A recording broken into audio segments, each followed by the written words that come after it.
Ya baik, terima kasih ya untuk kemudian memberikan kami kesempatan memberikan satu pendapat tentang putusan besok tanggal 28 Oktober 2025.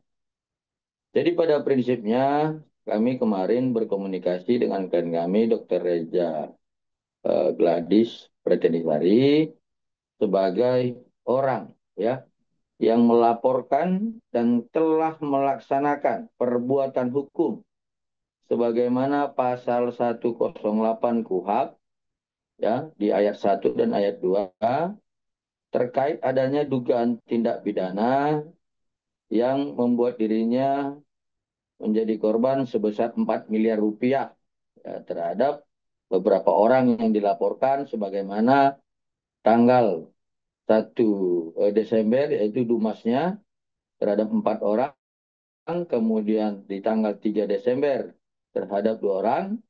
Jadi pada prinsipnya klien kami berharap bahwa adanya satu kepastian hukum, kemudian adanya keadilan dan kemanfaatan terhadap dirinya dan juga terhadap terdakwa.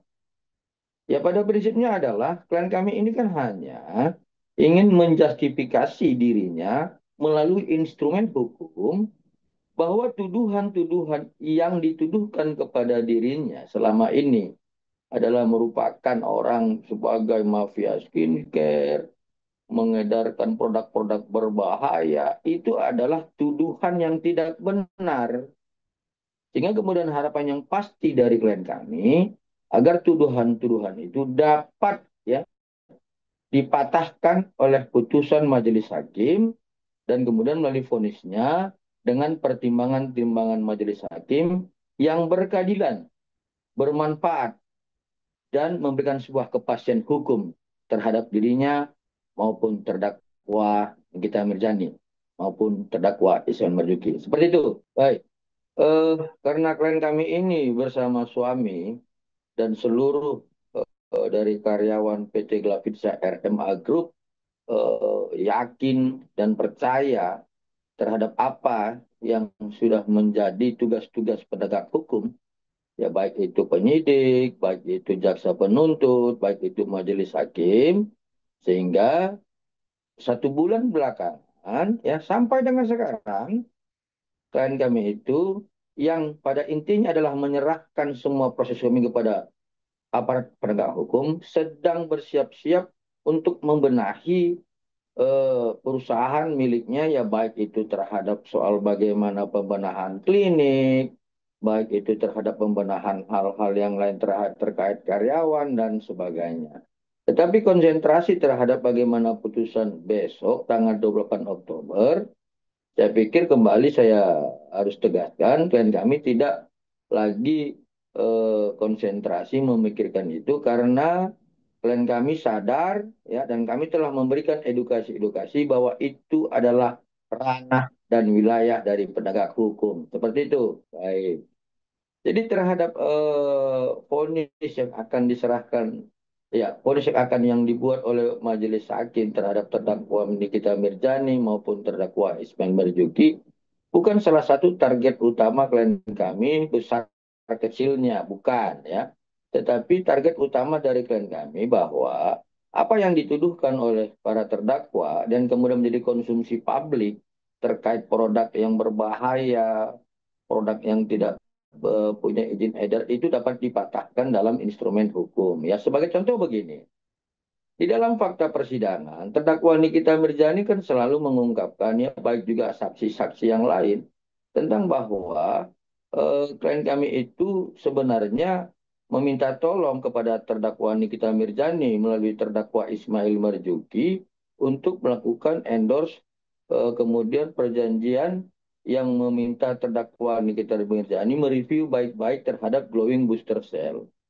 Dan itu sebenarnya dari awal sudah dipatahkan oleh klien kami pada saat klien kami itu memberikan kesaksian sebagai saksi korban. Nah, kalau kemudian ini menjadi sebuah dialektika dan perdebatan dalam proses persidangan, itu wajar-wajar saja. Tetapi perdebatan-perdebatan ini kan harus dikuatkan dan bersesuaian dengan alat bukti bukti alat bukti yang lain. Dan ternyata dalam repliknya kemarin jaksa penuntut umum telah membacakan ya barang bukti elektronik berbentuk digital forensik yang sudah menjadi alat bukti elektronik ya dengan percakapan 9 November bahwa saksi Oki Pratama dan saksi Sabira mengakui bahwa produk Glowing Booster Shake itu tidak lagi dijual. Nah, kemudian tentang percakapan di tanggal 19 Desember 2024. Wah, di situ diterangkan tentang bahwa saksi Samira disitulah pertama sekali mereview tentang produk Glowing Booster Cell. Artinya bahwa apa yang disampaikan oleh terdakwa Nikita Mirjani bahwa klien kami ini takut terkait produk Glowing Booster Cell itu direview, itu tidak benar karena sebelum klien kami membuat laporan, terdakwa Nikita Mirjadi ini tidak pernah mereview produk-produk Glowing Booster Cell.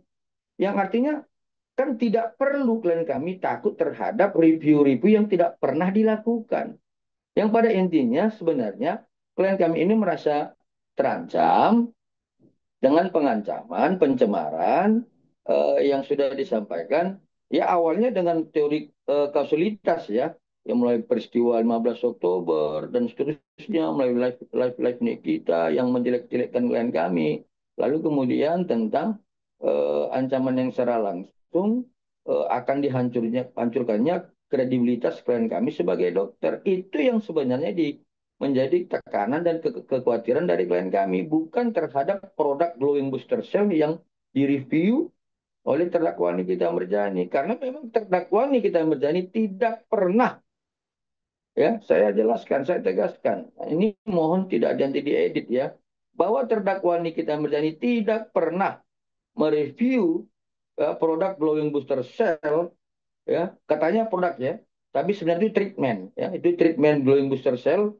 sebelum klien kami membuat laporan di tanggal 3 Desember. Jadi dalil yang dikatakan terdakwa Nikita Mirjani dan saksi-saksi lain itu adalah sebuah dalil-dalil menurut kami dengan kami adalah sebuah kebohongan karena dari bukti percakapan itu tidak ada ya bahwa terdakwa Nikita Mirjani pernah melakukan review terkait glowing booster cell sebelum klien kami membuat laporan. Jadi harapan klien kami hanya satu, ya menjustifikasi dirinya sebagai ya pengusaha produk skincare yang tidak pernah melanggar ketentuan-ketentuan sebagaimana yang diatur oleh Badan POM dan tidak pernah melakukan dugaan-dugaan tindak pidana yang dituduhkan oleh terdakwa Nikita Mirjani, sehingga kemudian simpelnya adalah klien kami tidak pernah takut terhadap review-review oleh siapapun, baik itu terdakwa Nikita Mirjani maupun saksi Samira. Itu harapan inti daripada klien kami untuk putusan besok tanggal 28 Oktober. Seperti itu.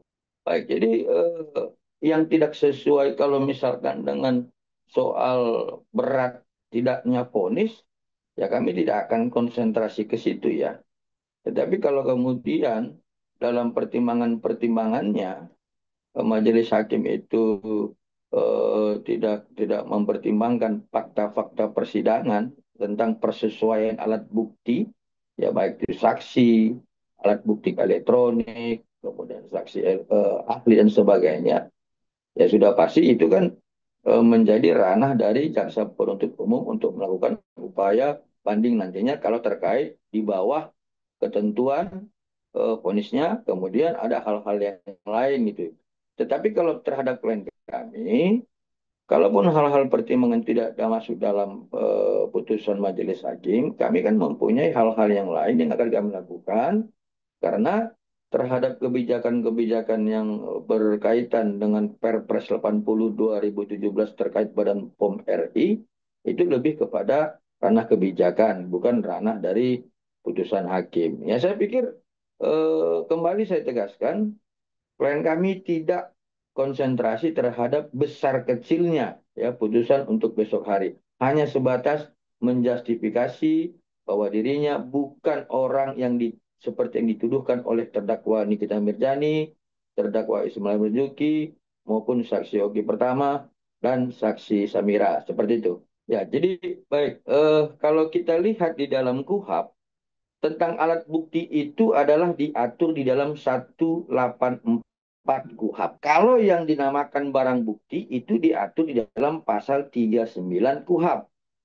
Nah, artinya apa yang diharapkan oleh kita agar dapat menjadi satu keyakinan majelis hakim sebagaimana kekuasaan hakim yang diatur dalam Undang-Undang 48 tahun 2009 di pasal 25 ayat 2 adalah tentang satu hal yang bersifat ilmiah, yaitu tentang scientific crime investigation yang diatur di dalam Perkap 6 2019, yaitu merupakan barang bukti ya, barang bukti percakapan yang sebelumnya sebagaimana pasal 39 KUHP kemudian menjadi alat bukti elektronik dengan ketentuan sebagaimana perluasan 184 KUHP yang diatur di dalam pasal 5 ayat 1 dan ayat 2 Undang-Undang ITE. Itulah yang menjadi satu alat bukti yang ilmiah yang tidak bisa berbohong. Kenapa?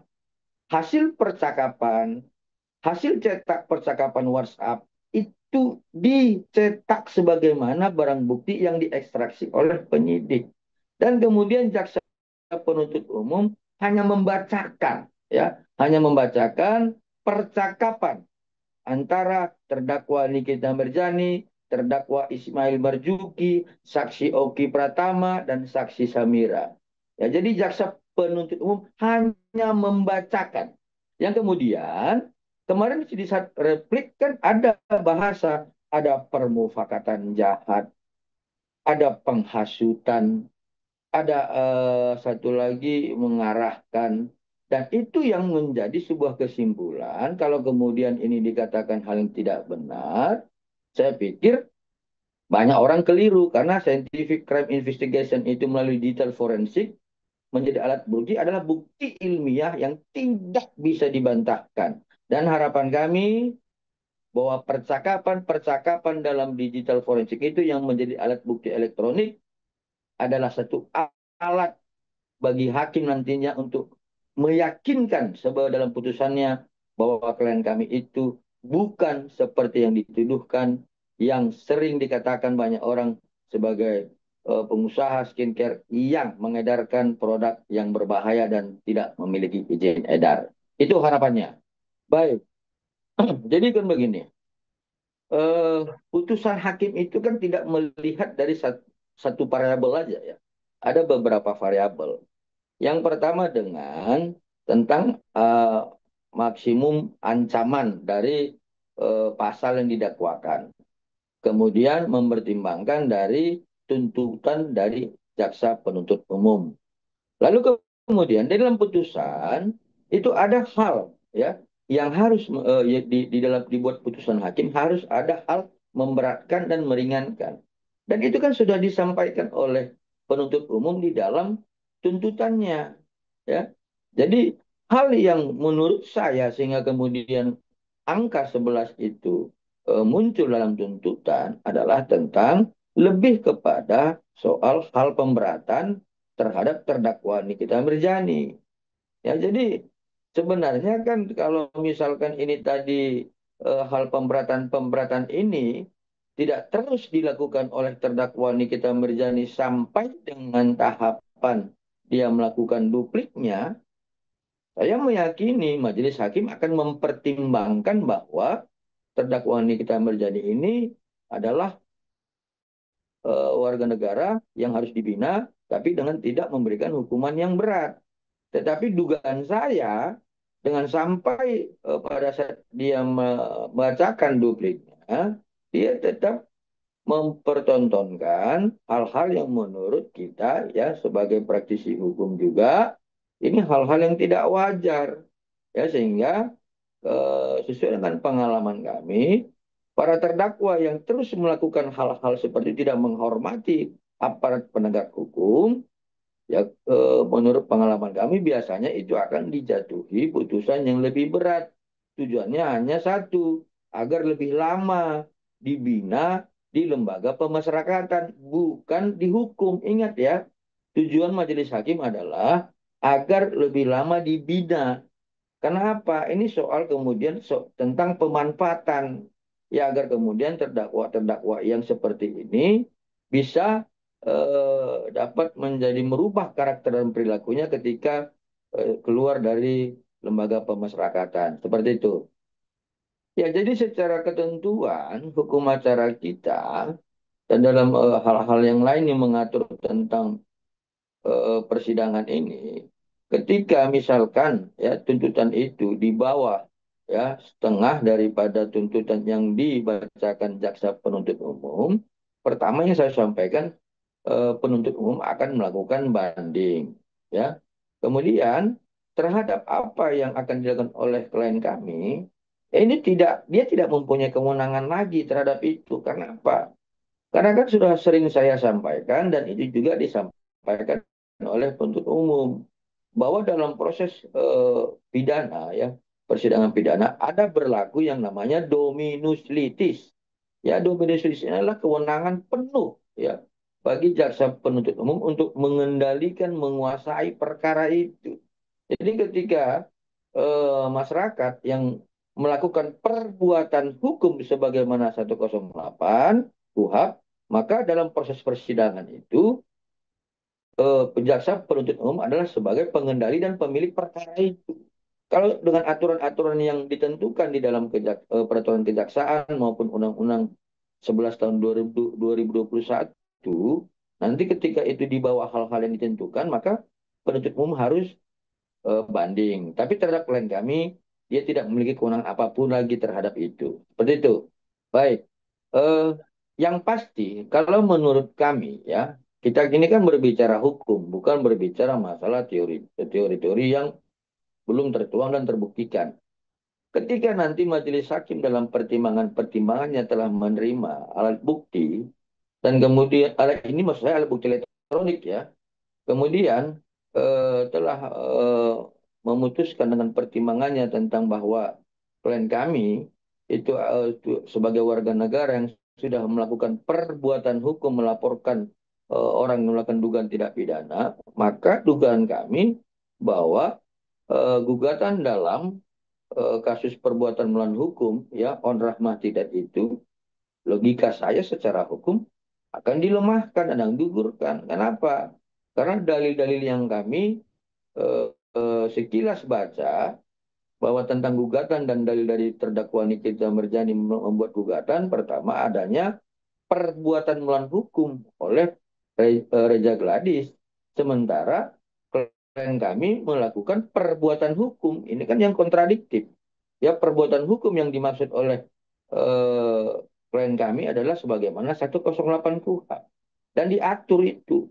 Dan kemudian perbuatan melawan hukum yang diatur yang dimasukkan oleh Nikita Mirjani adalah 1365 KUH Perdata. Kalau 108 KUHP menjadi pertimbangan dari majelis hakim sebagai hak ya, sebagai hak dari Reza Gladys untuk melaporkan dugaan tindak pidana, maka perbuatan melawan hukum menurut kami akan dilemahkan. Dan kedua, tentang soal apa yang sering disampaikan bahwa adanya perjanjian yang kemudian berdasarkan alat bukti elektronik, maka di situ kan sudah terurai bahwa klien kami itu tidak pernah memohon untuk membuat sebuah perjanjian dan tidak pernah memohon untuk agar yang namanya glowing booster cell itu dibaik-baik, nggak pernah, karena memang klien kami tidak pernah melihat dan terdakwa Nikita Mirjani secara alat bukti elektronik tidak pernah mereview yang namanya glowing booster cell sebelum klien kami membuat LP. Jadi saya yakin dan optimis gugatan perbuatan melawan hukum on rahmah tidak itu akan gugur seperti itu.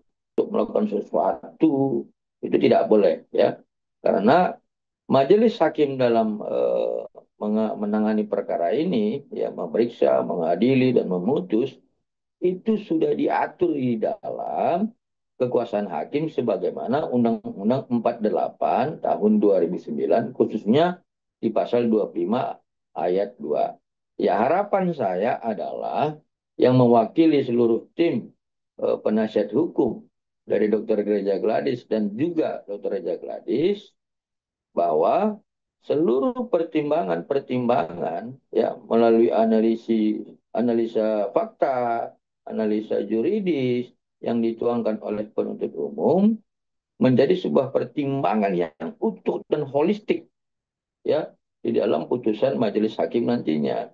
Tujuan kami adalah bukan hanya terhadap terdakwa Nikita Mirzani maupun terdakwa Ismail Marzuki, tetapi terhadap semua warga negara Indonesia agar perbuatan-perbuatan yang menggunakan media sosial ini tidak mengarah kepada lebih kepada bulian, kemudian tidak mengarah kepada hal-hal yang kemudian melakukan intervensi atau pembusukan terhadap orang-orang lain, kemudian menggunakan kewenangan-kewenangan yang berlebih seperti mengatakan bahwa dirinya edukator. Itu harapan kami sehingga kemudian hal-hal ini tidak terulang lagi.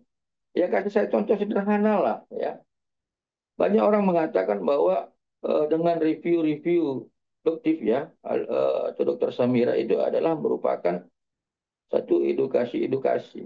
Saya katakan itu bukan dokter Samira sendiri pun tidak mempunyai kedudukan hukum dalam melakukan edukasi-edukasi tentang produk skincare.